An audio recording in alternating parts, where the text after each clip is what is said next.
Hey everybody, Stoney here, Cripple Creek Microfarm. I want to talk to you today just real quick about planning. When you're starting out with a garden, doing crop work, you got to have some idea of what you're doing. So make this short, sweet, real easy to understand. First of all, what are you going to plant? Amazes me, people go to the store when they put seeds out and I see them buying a grocery sack full of seeds, and I know darn well that if they plant everything that they're buying, by the end of the harvest season they're never going to want to garden again. Consider what you buy when you go to the grocery store. What are you going to eat? What do you like? And how much of it? Now, how much of it depends on a couple of things. First of all, how much of it do you want fresh, or how much of it will you use fresh? And do you know how to preserve your foods? Dehydrating, blanch and freeze, canning, whatever it is. Do you know how to save your food? Alright, so start off with selection. What do you like to eat? Do you like lettuce? Okay, get some lettuce. Do you like cabbage, cucumbers, tomatoes, carrots, whatever it is? Buy the things that you would normally buy either from the frozen food section or canned or out of the produce section, and grow those things for yourself. Be careful with how much you grow though. If you like fresh head lettuce, don't plant a whole packet of seed. You're going to end up with 30, 40, 50 heads of lettuce. How are you going to save that? Okay? Look at what your growing season is where you're at. Go back a few posts on our official Facebook page and look for the USDA agricultural zone map. Find out where you're at. Calculate your last frost of the early season and your first estimated frost around harvest time. Pick seeds that are going to grow within that time frame in your zone. You look at the back of the seed packet, it'll tell you what zones that seed does well in. You can start pre last frost if you have something like a cold frame or a greenhouse or even indoors. Great. A lot of things don't like to transplant, but you can do that. This is where you get into succession planning. Stick with the lettuce example. If you like lettuce, you have salad, you put lettuce on your sandwiches, whatnot, plant 2 or 3 head. And if your season lasts long enough, based on how long it is from germination to harvest, wait a week or 2 and plant some more lettuce. And then 2 or 3 weeks later, plant some more lettuce. And this way you can, towards the end of your season, you have a constant fresh harvest available. Not a whole lot you can do with lettuce as far as preservation, but grow what you like to eat and grow what you can preserve over the winter time. Now, one of the important things to remember about preserving, a lot of people think it's hard work, and it can be. I've spent time canning for an entire day and then turned around and there's still bushels and boxes of things that need to be canned. I'm done. I don't want to do any. I don't care if I ever see another jar in my life.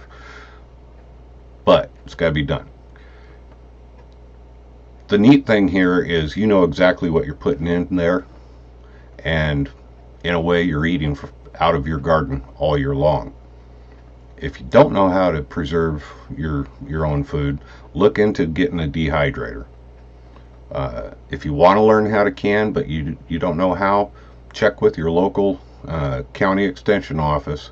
They generally can refer you to somebody who teaches these things. You need to consider your soil. Is your soil acid or alkaline?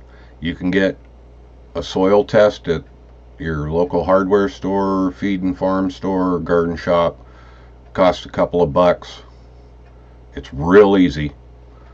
Or you can have somebody from the county extension office usually will come out and do a professional soil test for you. You need to know what you're working with, because some plants require a higher pH than others. Some plants will not grow in certain pH zones, and you need to make amendments, whether it's adding more green mulch to your garden site, whether it's wood char, whatever it is. Know what kind of soil you're working with. And then lastly, consider the placement of your garden. Northern hemisphere, like where we're at, obviously, you want a southern exposure. If your neighbor has a great big old hedgerow along that southern fence, that's not going to work for you because you're going to be in shade. Consider where it is from the beginning of your growing season through peak sun in midsummer and then back down to harvest season, and calculate where you can put that garden to maximize sun exposure. Some things require all day full sunlight. Others only a few hours of sunlight, and some plants even beyond that can grow in ambient light in the shade. So consider what you like to eat based on your grocery shopping, how much of it you like to eat. Look at your zone and your growing season time frame versus germination to harvest on the seeds you have, and consider succession farming, succession planting. Make sure you have good soil, amend it if necessary. Make sure it's in the right place for proper sunlight. And if you don't know how to preserve what you grow, what you're going to harvest, go learn. It's really not that difficult. It can be a lot of work. Don't take my attitude about it as the way that it is, because we grow lots and lots and lots. Our excess, usually when I get tired of canning, our excess we take to the food bank. We swap with people who want what I have grown, that are growing something that we didn't grow. We compost. When you get to harvest time, whatever's left in your garden, compost it. If you have to, cut it off, pull it out, and just leave it in the garden with a cover over it for the winter, and then turn it in come spring. Let it mulch right there on top of the garden, and then turn it in. Everything is usable.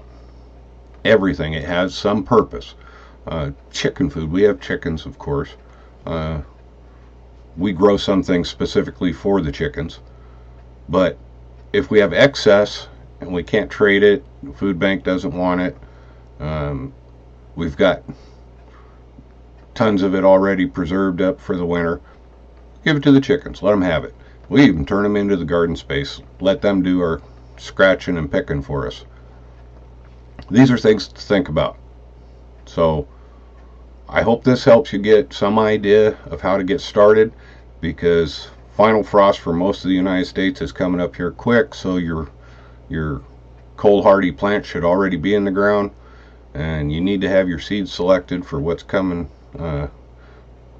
full planting season coming up here after final frost.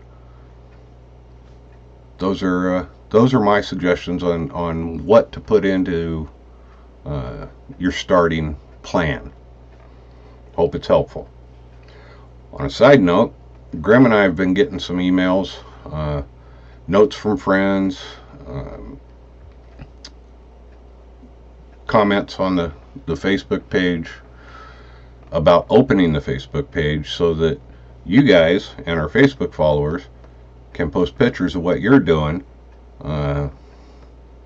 and some comments and descriptions of what you're doing, or post questions to us and the other readers about what you're doing, whether it's garden, crop rotation, animal care, chickens, egg production, preservation of foods. It's been brought up. The reason the Facebook page is closed is so that we don't fill up our page with irrelevant garbage. I could really care less about the rise in housing construction and the bottoming out of the banking system.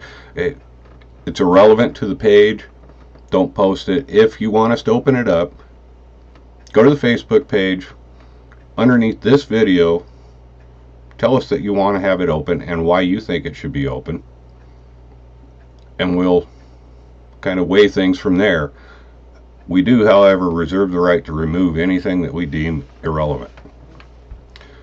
As always, please, if you got anything useful out of this, right down there, click the thumbs up button. Leave your comments if you have comments. Up in the top, in the header of our page on YouTube, it says find us on Facebook too. Click on that. It'll take you to the official Facebook page and you can follow us there. Thanks everybody, and we will see you next time.